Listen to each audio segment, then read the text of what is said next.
नमस्कार दोस्तों इस वीडियो के माध्यम से मैं आप लोगों को भारतीय संविधान के बहुत ही महत्वपूर्ण क्वेश्चंस कराने जा रहा हूं। साथ में जो भी क्वेश्चन दिए हैं उनसे जो भी क्वेश्चन बन सकते हैं वो भी आप लोगों को कराने की कोशिश करूंगा। तो इसके पहले मैंने एक पार्ट अपलोड कर दिया है, अगर आपने नहीं देखा है तो जाके देख सकते हो। चलते हैं अगले क्वेश्चन से शुरू करते हैं। मेरा क्वेश्चन नंबर 1 दिया है कि भारत के केंद्रीय मंत्रिपरिषद की बैठक की अध्यक्षता कौन करता है? कौन करता है? प्रधानमंत्री करता है भारत के केंद्रीय मंत्रिपरिषद की बैठक की अध्यक्षता। अगर पूछा जाए जो संयुक्त बैठक बुलाता है राष्ट्रपति, किसके अनुच्छेद 108 के तहत, उसकी अध्यक्षता कौन करता है? उसकी अध्यक्षता करता है लोकसभा का स्पीकर, जिसको हम उपाध्यक्ष मतलब क्या बोलते हैं, अध्यक्ष भी बोलते हैं। बुलाता राष्ट्रपति है और अध्यक्षता कौन करता है? लोकसभा का अध्यक्ष करता है। किस अनुच्छेद के तहत बुलाई जाती है? अनुच्छेद 108 के तहत बुलाई जाती है।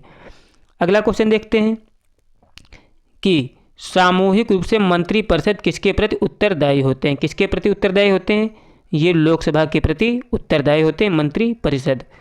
और अगला क्वेश्चन है कि भारत में मतलब मंत्रिपरिषद में कितने स्तर के मंत्री होते हैं? कितने स्तर के मंत्री होते हैं? 3 स्तर के मंत्री होते हैं। सबसे उच्च कोटि का क्या होता है? कैबिनेट स्तर का मंत्री होता है। क्या होता है? कैबिनेट। फिर क्या होता है? फिर होता है राज्य स्तर का मंत्री होता है। किस स्तर का?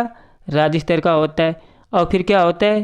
स्वतंत्र प्रभार के मंत्री होते हैं। मंत्री 3 प्रकार के होते हैं। पहला कैबिनेट मंत्री होता है जो अपने विभाग का क्या होता है? प्रमुख होता है। फिर क्या होते हैं? राज्य मंत्री होते हैं। फिर क्या होते हैं? स्वतंत्र प्रभार के मंत्री होते हैं जो अन्य मंत्रियों की क्या होते हैं? मतलब सहायता के लिए बनाए जाते हैं। अगला क्वेश्चन है कि निम्नलिखित में से कौन मंत्रिपरिषद शामिल नहीं करता है? मतलब कौन मंत्रिपरिषद में शामिल नहीं रहता है? जो कैबिनेट मंत्री होते हैं, राज्य मंत्री होते हैं और उप मंत्री होते हैं, ये सभी क्या होते हैं? मंत्रिपरिषद में शामिल होते हैं। लेकिन जो संसदीय सचिव होता है ये मंत्रिपरिषद में शामिल नहीं होता है। अगला क्वेश्चन है कि मंत्रिमंडल का गठन कौन करता है? कौन करता है मंत्रिमंडल का गठन? ये करता है सिर्फ केंद्रीय मंत्रिगण करता है केंद्रीय मतलब मंत्रिमंडल का गठन। अगला क्वेश्चन है कि निम्नलिखित में से किस पद का उल्लेख भारतीय संविधान में नहीं है? आप लोग पता होना चाहिए। प्रधानमंत्री का है, उपराष्ट्रपति का है और राष्ट्रपति का भी है। लेकिन जो भारत का उप प्रधानमंत्री बनाया जाता है ये तो एक क्या होता है? खिलौना होता है। इसका कहीं भी संविधान में कोई उल्लेख नहीं होता है। जैसे राज्य में क्या होता है? उप मुख्यमंत्री बना दिए जाते हैं। ये तो केवल क्या होता है? लुभावना होता है। इसका कोई मंत्र नहीं वो नहीं होता। केवल ये तो क्या होते हैं? ये तो कैबिनेट स्तर के मंत्री ही होते हैं, याद रखिएगा। अगला क्वेश्चन है कि स्वतंत्र भारत के प्रथम मंत्रिपरिषद में प्रधानमंत्री सहित कुल कितने सदस्य थे? जब स्वतंत्र भारत मतलब भारत स्वतंत्र हुआ था उसमें मतलब मंत्रिपरिषद का गठन हुआ था, उसमें क्या होता है? मंत्रिपरिषद सहित कुल कितने सदस्य थे? मतलब मंत्रिपरिषद में कुल कितने व्यक्ति थे? कितने? 36। मतलब स्वतंत्रता के बाद जो मंत्रिमंडल का गठन हुआ था उसमें कुल कितने? 36 मंत्री थे, याद रखिएगा। अगला क्वेश्चन है कि राजनीति में शून्यकाल शब्द का अर्थ क्या होता है? राजनीति में शून्यकाल का अर्थ क्या होता है? क्या होता है कि प्रश्न उत्तर सत्र होता है। प्रश्न उत्तर सत्र होता है शून्यकाल का अर्थ। अगला क्वेश्चन है कि क्या क्वेश्चन है हमारा कि जो व्यक्ति सांसद ना हो उसे मंत्री नियुक्त किया जा सकता है? हाँ, किया जा सकता है। क्यों नियुक्त किया सकता है? उसे 6 महीने के भीतर संसद का सदस्य बनना आवश्यक होगा। जिसे कोई भी मंत्री बन सकता है, लेकिन क्या होगा? उसे 6 महीने के अंदर या तो लोकसभा या तो राज्यसभा का क्या होगा? सदस्य बनना आवश्यक होता है। नहीं तो 6 महीने के बाद उसे क्या होता है? अपने पद से इस्तीफा देना पड़ सकता है, मतलब पड़ेगा ही। अगला क्वेश्चन है कि लोकसभा का अध्यक्ष का चुनाव कौन करता है? लोकसभा के अध्यक्ष का चुनाव कौन करता है? ये करता है लोकसभा के सदस्य जो होते हैं वही लोकसभा के अध्यक्ष का चुनाव करते हैं। अगला क्वेश्चन है कि प्रथम लोकसभा के स्पीकर कौन थे? प्रथम लोकसभा के स्पीकर कौन थे? ये थे जीवी मावलंकर। इनका पूरा नाम क्या था? गणेश वासुदेव मावलंकर था। और अगला क्वेश्चन है कि लोकसभा अध्यक्ष अपना त्यागपत्र किसको देता है? लोकसभा अध्यक्ष अपना त्यागपत्र किसको देता है? आप लोग पता होना चाहिए। लोकसभा में एक अध्यक्ष होता है, एक होता है उपाध्यक्ष।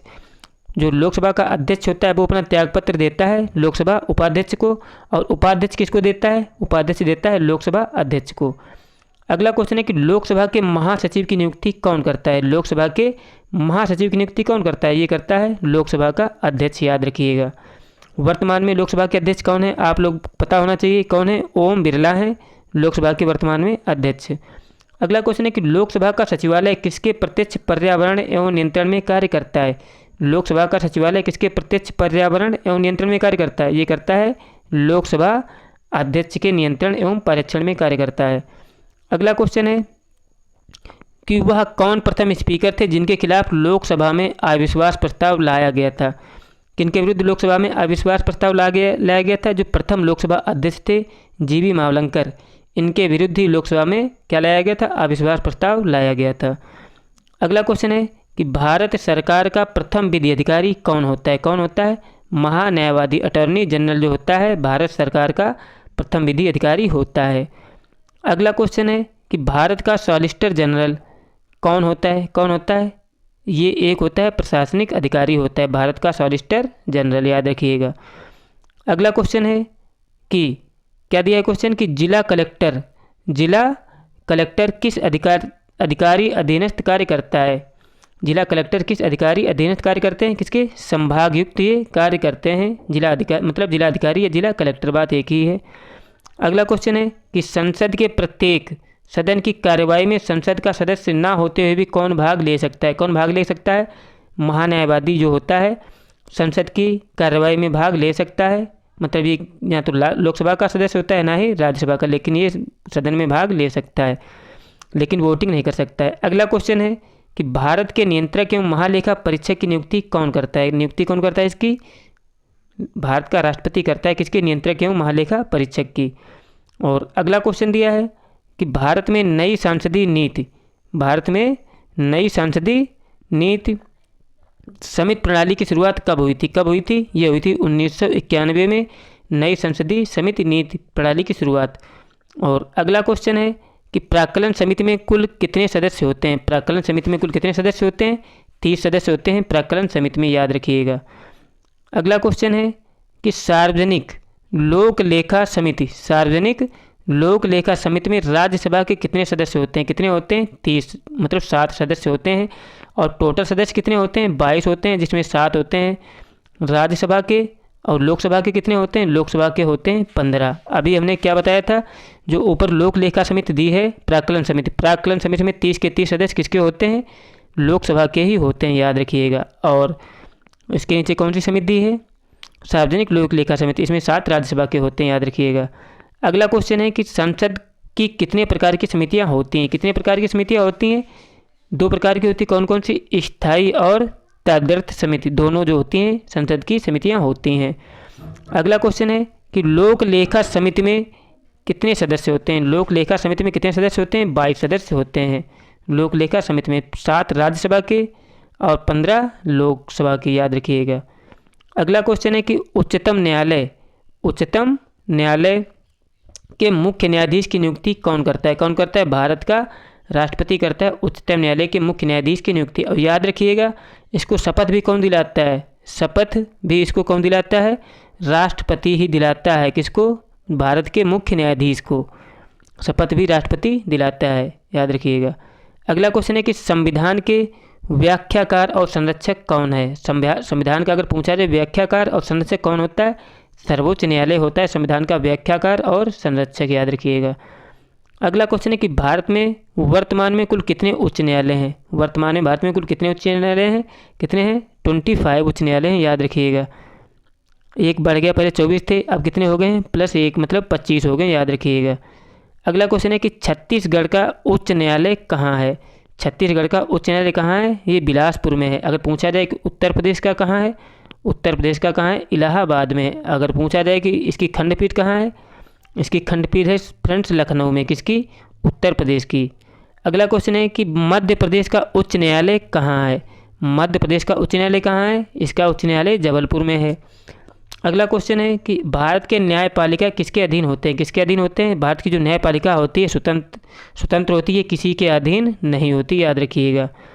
अगला क्वेश्चन है कि जब राष्ट्रपति और उपराष्ट्रपति दोनों के पद खाली हों तब उनके काम कौन करेगा। कौन करेगा, जब राष्ट्रपति भी ना हो और उपराष्ट्रपति ना भी हो तो उस हालत में कौन होता है, भारत का मुख्य न्यायाधीश दोनों के कार्य संभालता है। एक बार ऐसा हो चुका है जब राष्ट्रपति भी नहीं थे और उपराष्ट्रपति भी नहीं थे, क्योंकि राष्ट्रपति की मृत्यु हो गई थी और उपराष्ट्रपति ने क्या कर दिया था, अपने पद से त्यागपत्र दे दिया था। उस स्थिति में एम हिदायतुल्लाह जो थी क्या थी, कार्यकारी राष्ट्रपति बनी थी, याद रखिएगा। अगला क्वेश्चन है कि भारत में किस न्यायाधीश ने राष्ट्रपति के रूप में काम किया था, किसने काम किया था? अभी हमने बताया जो जस्टिस एम हिदायतुल्लाह हैं, ये इन्होंने न्यायाधीश होते हुए राष्ट्रपति के पद पर कार्य किया था, याद रखिएगा। कार्यकारी मतलब स्थायी नहीं थी, कार्यकारी थी केवल, याद रखिएगा। अगला क्वेश्चन है कि सर्वोच्च न्यायालय किस संस्था का निरीक्षण कर सकता है? सर्वोच्च न्यायालय किस संस्था का निरीक्षण कर सकता है? ये कर सकता है अधीनस्थ न्यायालय। अधीनस्थ न्यायालय कौन से, जिसे जिला न्यायालय है या उच्च न्यायालय है, इनका निरीक्षण कौन कर सकता है? सर्वोच्च न्यायालय कर सकता है, जो उसके अंडर में आती है, याद रखिएगा। अगला क्वेश्चन है कि राष्ट्रपति कानूनी मामले में किससे परामर्श ले सकता है? अगर कोई कानूनी मामले में सलाह लेना है तो राष्ट्रपति किससे सलाह ले सकता है? सर्वोच्च न्यायालय से ले सकता है। किससे? अनुच्छेद 143 के तहत। लेकिन मानने के लिए ज़रूरी नहीं है कि मान ले, मानना कोई ज़रूरी नहीं है। अच्छे ये तो मान भी सकता है, नहीं तो मना भी कर सकता है। अगला क्वेश्चन है कि राज्यपाल का कार्यकाल कितने वर्ष का होता है? इसमें 5 वर्ष दिया है। अगर इसमें एक और ऑप्शन आता है कि राष्ट्रपति के प्रसाद पर्यंत, क्या होता है? राष्ट्रपति के प्रसाद पर्यंत। तो आप लोग राष्ट्रपति के प्रसाद पर्यंत ही लगाओगे, उसमें 5 वर्ष नहीं लगाओगे। अगर ऐसे विकल्प दें तो 5 वर्ष लगा सकते हो, याद रखिएगा। अगला क्वेश्चन है कि राष्ट्रपति मतलब राज्यपाल राज्य में किसका प्रतिनिधि होता है? किसका होता है प्रतिनिधि? ये राष्ट्रपति का होता है प्रतिनिधि, याद रखिएगा। अगला क्वेश्चन है कि राज्यपाल अपना त्यागपत्र किसे देता है? राज्यपाल अपना त्यागपत्र किसे देता है? किसे देता है? राष्ट्रपति को देता है, याद रखिएगा। राज्यपाल अपना त्यागपत्र किसको देता है? राष्ट्रपति को देता है। अगला क्वेश्चन है कि उपराज्यपाल की नियुक्ति कौन करता है? उपराज्यपाल की नियुक्ति भी कौन करता है? राष्ट्रपति ही करता है, याद रखिएगा। अगला क्वेश्चन है कि उच्च न्यायालय में मुख्य न्यायाधीश पद पर नियुक्त होने वाली प्रथम महिला कौन थी? उच्च न्यायालय में मुख्य न्यायाधीश पद पर नियुक्त होने वाली प्रथम महिला कौन थी? कौन थी? अन्ना चांडी थी। कौन उच्च न्यायालय में न्यायाधीश बनने वाली पहली महिला। अगला क्वेश्चन है कि राज्यों के मुख्यमंत्री होते हैं, क्या होते हैं? ये नियुक्त होते हैं फ्रेंड्स, याद रखिएगा। राज्यों के मुख्यमंत्री निर्वाचित नहीं होते, मनोनीत भी नहीं होते हैं, क्या होते हैं? ये नियुक्त होते हैं। जो विधानसभा में बहुमत दल का नेता होता है वही क्या होता है? नियुक्त किया जाता है। अगला क्वेश्चन है कि निम्नलिखित में से कौन उत्तर प्रदेश की पहली महिला मुख्यमंत्री बनी थी? कौन बनी थी? सुचेता कृपलानी जो थी उत्तर प्रदेश की प्रथम महिला मुख्यमंत्री बनी थी। उत्तर प्रदेश की ही नहीं फ्रेंड्स, पूरे भारत की पहली महिला मुख्यमंत्री बनी थी उत्तर प्रदेश की। और पूछा जाए कि पहली महिला राज्यपाल कौन थी? कौन थी? सरोजिनी नायडू थी। वो भी कहाँ की? उत्तर प्रदेश की थी। ये पहली महिला राज्यपाल बनी थी, याद रखिएगा। अगला क्वेश्चन है कि राज्यों के मुख्यमंत्री की नियुक्ति किसके द्वारा की जाती है? किसके द्वारा की जाती है? राज्यपाल के द्वारा की जाती है। जैसे केंद्र में क्या होता है? प्रधानमंत्री की नियुक्ति नाम मात्र के लिए क्या होता है? राष्ट्रपति करता है। उसी प्रकार राज्यों में मुख्यमंत्री की नियुक्ति कौन करता है? राज्यपाल करता है। जो विधानसभा में बहुमत दल का जिसके पास बहुमत होता है उसमें से बहुमत दल के नेता को मुख्यमंत्री बनाता है। अगला क्वेश्चन है कि राज्य के मुख्यमंत्री किसके प्रति उत्तरदायी होते हैं? किसके प्रति उत्तरदायी होते हैं? विधानसभा के प्रति उत्तरदायी होते हैं, याद रखिएगा। अगला क्वेश्चन है कि उड़ीसा की पहली मुख्यमंत्री कौन थी? कौन थी? नंदिनी सत्यपथी थी उड़ीसा की पहली महिला मुख्यमंत्री, याद रखिएगा। अगला क्वेश्चन है कि राज्य विधानमंडल का ऊपरी सदन कौन होता है? राज्य विधानमंडल का कहा जाए तो विधान परिषद होता है। अगर पूछा जाए केंद्रीय विधान केंद्र का पूछा जाए उच्च सदन तो होता है राज्यसभा। क्या होता है? राज्यसभा। निम्न सदन कौन सा होता है केंद्र में? निम्न सदन होता है लोकसभा। उसी प्रकार राज्य का पूछा जाए तो विधान परिषद उच्च सदन होता है, और जो विधान परिषद उच्च होता है और विधानसभा क्या होता है? निम्न सदन होता है, याद रखिएगा। अगला क्वेश्चन है कि भारत में राज्यपालिकाओं का उच्च सदन कौन सा होता है? कौन सा होता है? जो विधान पालिका परिषद होता है, भारत में राज्य विधान परिषद का उच्च सदन होता है। अगला क्वेश्चन है कि भारत के कितने राज्यों में द्विसदनात्मक विधानमंडल है? कितने राज्यों में है? यहाँ पे गलत दिया है, पहले 7 थे, अब कितने बचे हैं? 6। क्योंकि जो जम्मू कश्मीर था इसमें भी विधान परिषद था, लेकिन क्या है अब जम्मू कश्मीर 2 यूनियन टेरिटरी में बट गया है। किसमें? जम्मू कश्मीर और लद्दाख में। अब वहाँ पे क्या है? जो विधान परिषद है वहाँ पे समाप्त हो गया है। अगला क्वेश्चन है कि निम्नलिखित में से किस राज्य में विधानमंडल का ऊपरी सदन या विधान परिषद नहीं है? महाराष्ट्र उत्तर प्रदेश दोनों में है। और कौन सा विकल्प दिया है? पश्चिम बंगाल में नहीं है, याद रखिएगा। बिहार में है लेकिन पश्चिम बंगाल में नहीं है। इसने क्या है बनने सोच रहा है, लेकिन यहाँ पे मुश्किल है हो पाए। अगला क्वेश्चन है कि निम्नलिखित में किस राज्य में विधान परिषद का गठन नहीं किया गया? किस राज्य में? जो नहीं किया गया, झारखंड में नहीं किया गया, उड़ीसा में नहीं किया गया, गुजरात में नहीं किया गया, लेकिन कर्नाटक में यहाँ पे गलत दिया गया है कि कर्नाटक में है लेकिन झारखंड, उड़ीसा और गुजरात में नहीं, याद रखिएगा। फ्रेंड्स, मेरे द्वारा कराए गए क्वेश्चन आपको अच्छे लगे तो प्लीज़ मेरे चैनल को सब्सक्राइब कर लें, वीडियो अच्छा लगा तो लाइक भी करें। जय हिंद, जय भारत।